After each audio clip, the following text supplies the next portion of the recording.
Lilia says, I was taught to avoid that which leads you to sin, but we were also taught to love and forgive others, especially family. How does that work when a family member is the cause of your stress, temptation, or sin? Are we wrong to disassociate or distance ourselves from those individuals and still be right in our faith?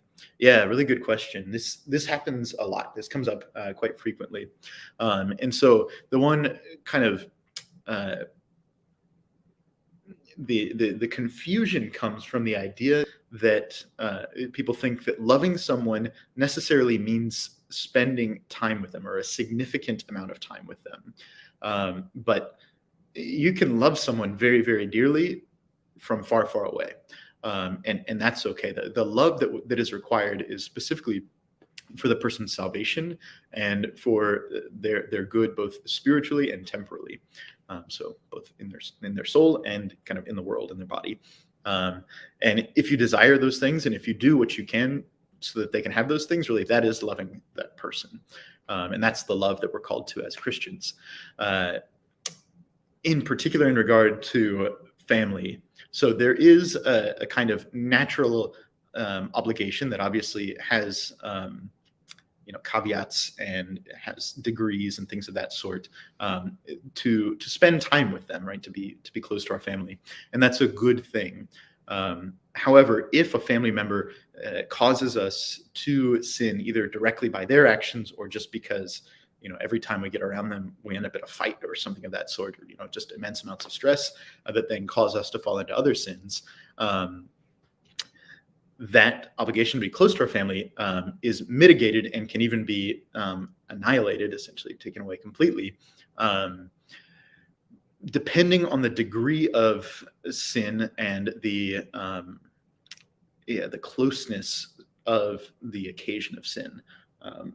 So if it's the sort of thing where, I hang out with this family member every single week, but once a year we get in a bad conversation, or we get, fight a lot. Okay. Well, if it's just once a year, that's not very often. Even if it's a fight that perhaps really gets, fiery, once a year is not super often. If you're seeing them every single week, right? That's 152 times.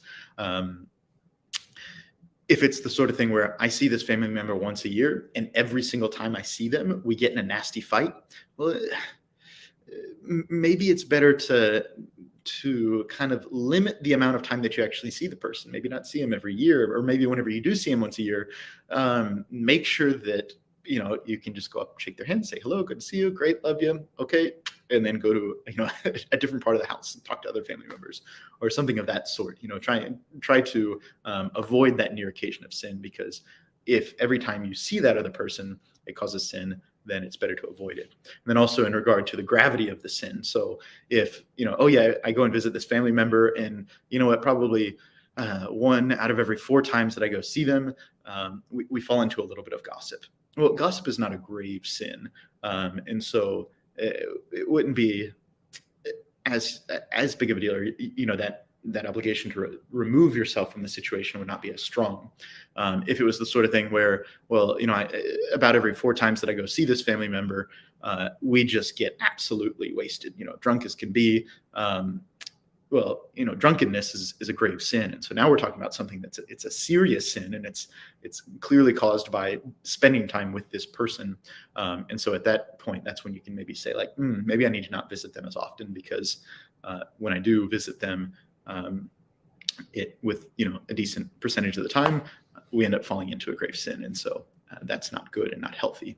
So I hope that clarifies a little bit. Basically, it depends on how much or how often that occasion of sin occurs, and then also how grave that sin is.